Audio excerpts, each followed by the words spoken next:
À un certain moment, on introduit un recours juridique, et puis à ce moment-là, un blocage pour que ça puisse en rajouter une couche, puis là, une manif, puis là, on sort la pétition, etc. Et qui fait que tout ça, à chaque fois, a une architecture qui fait beaucoup de sens et qui permet d'obtenir ces victoires-là.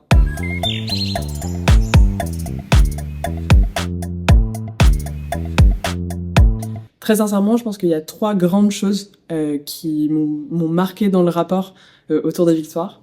La première, je vais prêcher pour ma paroisse, c'est vraiment le juridique. 80% des luttes victorieuses ont utilisé à un moment le moyen juridique, et ça me paraît essentiel de le voir. Je pense pas du tout qu'une victoire se base sur le juridique, mais je pense que c'est un élément qui parfois est rejeté un peu au profit des mobilisations, etc., ou alors parfois qui prend trop de place au détriment des mobilisations.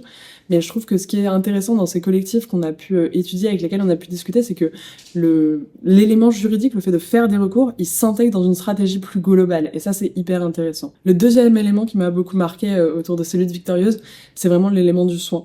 C'est le fait que pour que ces collectifs ils obtiennent une victoire, ils ont lutté pendant des années. Et pour qu'ils tiennent sur ce long terme-là, il a fallu laisser une place conséquente aux soins, au fait de se rencontrer, au fait de faire du lien, au fait de faire des choses à côté de la lutte, des fêtes, des apéros, mais aussi de s'écouter, d'apprendre un peu à voir les différents points de vue de chacun, chacune, et de faire en sorte que ça fonctionne ensemble.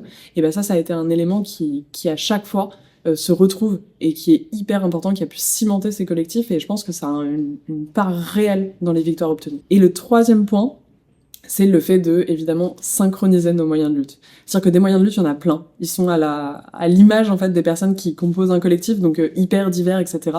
Et ce qu'on a pu remarquer, c'est que c'est pas en juste, vous voyez, privilégiant un point ou en faisant tout d'un coup que ça fonctionne. Mais dans les luttes victorieuses, ce qu'on a pu remarquer, c'est que les divers moyens de lutte, ils étaient agencés entre guillemets. Ils se répondaient les uns les autres. Pas forcément que ça soit hyper pensé à l'avance, etc. Mais néanmoins, il y avait cette intelligence qui vraiment découle, à mon avis, de ce qui fait un collectif et de sa diversité, qui fait que à un certain moment, on introduit un recours juridique, et puis à ce moment-là, un blocage pour que ça puisse en rajouter une couche, puis là, une manif, puis là, on sort la pétition, etc. Et qui fait que tout ça, à chaque fois, a une architecture qui fait beaucoup de sens et qui permet d'obtenir ces victoires-là.